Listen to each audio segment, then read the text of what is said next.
The heart of Cebu, where the flavors collide. Kalami Cebu takes us on a tasty ride. From street stalls and corners to fancy. So hello Kalaminions, niabot na rin sa Kabangkalan, Mandaue. Kaya ito na i-check out ang bagong nag-open na SB's Tungolan. No, SB. Mga SB diya. Ilawan ako ilang mga tungol rin. Nasa sila bakareta. So tanaw na tuod sila mga pagkaos. Tara, mga onta. From the streets to the hidden corners, Kalami Cebu's got them on there. We discover local flavors and food is unite. Feast on the goodness from morning till night. Oh yeah, Kalami Cebu,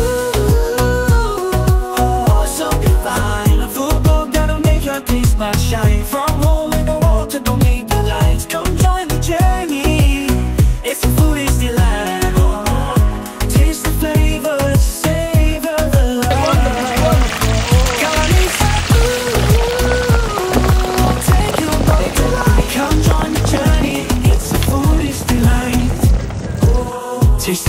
flavor, save for foodie's delight. Follow the water, gourmet treats. Kalami Cebu, oh what a delight. A love that brings our taste buds to life.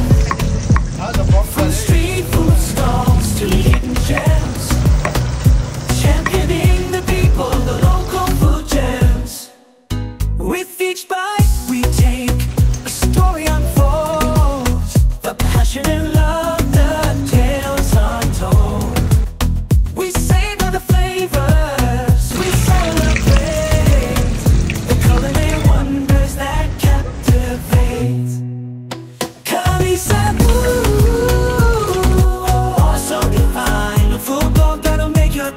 shine from hole in the wall to the make the lights. Come join the journey. It's a foodie's delight. Taste the flavors, savor the love.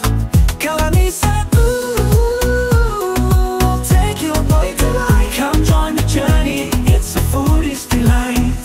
Nini mga unata, there is SB atong tilawan tanan, ilang adobo, ilang bulaklak, ilang lubes.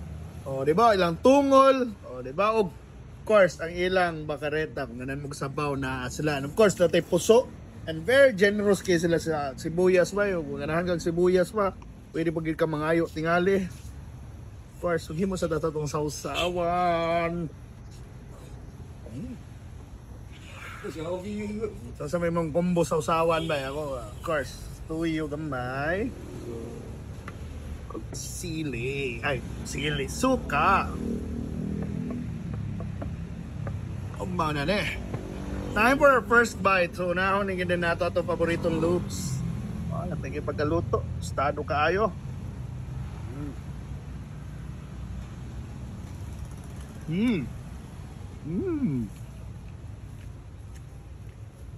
Just the way you like it.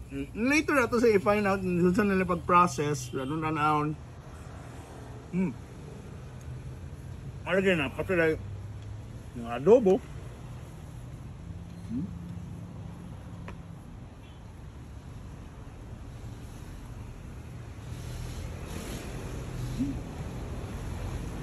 Bulaklak.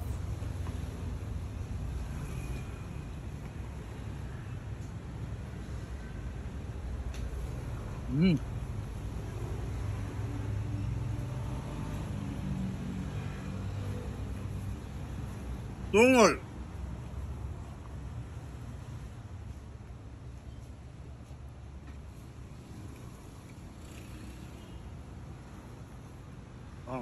Hindi na ba balang paso ng bakareta?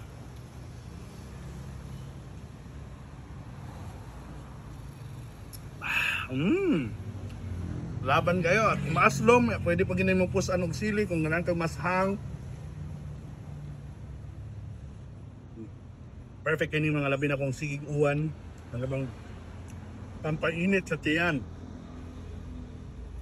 Yeah, dagan kay unod bay. Diba? So yeah, later may bawa namang price. Kita naman ito naman ganina, but it's on the description box. Kaya wala ko memorize Pero kaya bawa ko 16 ng mga lubes.